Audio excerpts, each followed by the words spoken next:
যায়, একত্রে মসজিদে প্রবেশ করে, মসজিদ থেকে বের হয়, গাঞ্জাখোর সমাজে থাকতে পারবে না। তাহলে ভালো যুবকদের ঐক্যবদ্ধ হবার দরকার আছে না নাই?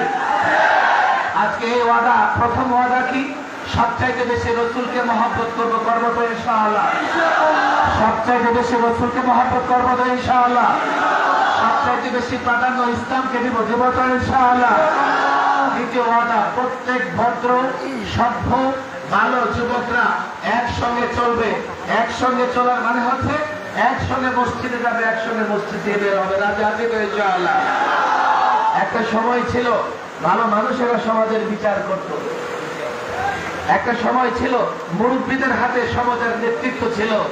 এখন দেখো, যার চরিত্রের কোনো বাড়াই নাই সেই সমাজের নেতৃত্ব দিচ্ছে। তোমাদের যারা ভালো যুবক, তোমাদের তো হাতে চুরি